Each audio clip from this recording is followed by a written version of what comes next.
Hey everybody, it's Jason Blaha here. Today I want to talk a little bit about touch and go benching versus pause benching, just very briefly as an all-inclusive topic. This applies to power lifters, it's going to apply to bodybuilders, it's going to apply to just recreational lifters who are trying to get bigger, stronger, they want a better physique, whatever their goals are. The reality is though, all of us press, whether it's flat bench, incline, whatever we do with a barbell, we're either pressing because we want a bigger bench or because we want a bigger chest. I think this is universally agreed. We want one of those things or we wouldn't be doing the lift. Now, I see a lot of guys, and this includes guys on YouTube, I see this all the time, most of the guys who have the worst chest development, guys who have overall good physiques, whose lower chest sucks, their pecs suck in general. And you guys have seen me turn to the side, so don't want to stand here and start with this bullshit if you don't have a chest. Let's not even bring that into it with this silly bullshit.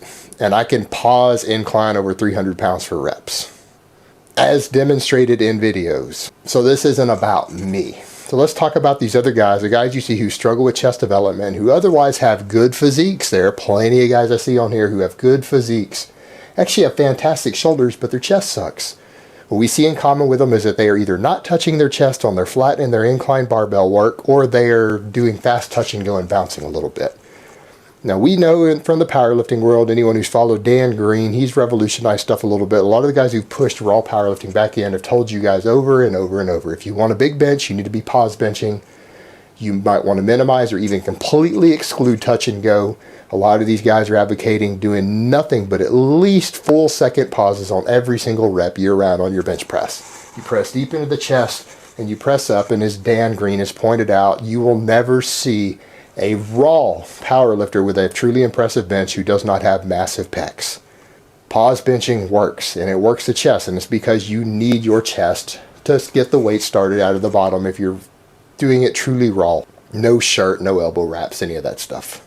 And this applies over to the guys who are trying to build a bigger chest. If you guys are doing nothing but touch and go, you're not touching your chest. Now, if you're not touching your chest because it hurts your shoulders, you don't know how to press, you don't know basic biomechanics, you don't know how to do the movement correctly, you need to learn how to bench. Because on both your flat and your incline, you should be able to comfortably touch your chest and pause with your work weights without feeling a lot of stress in your rotator cuffs. So you need to actually reassess your form and learn how to do the movement correctly. And the reality is, you take every one of these guys, and you'll see guys doing this, they can rep out pretty good reps of 225 pounds, 245 pounds on the flat or the incline, stopping an inch off their chest, 2 inches off their chest.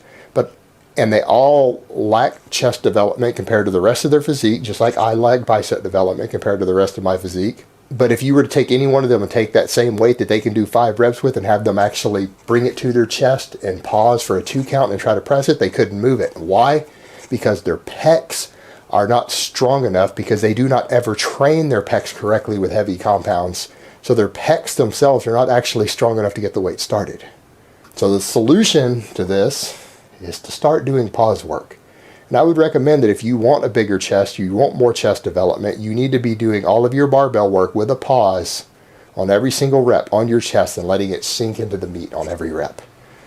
And if you're trying to get a stretch reflex, then you need to be doing dumbbell work for that, because it works 10 times better than a barbell for getting a stretch reflex. So you shouldn't even be trying to get a stretch reflex with the barbell. You should be sinking in and pausing.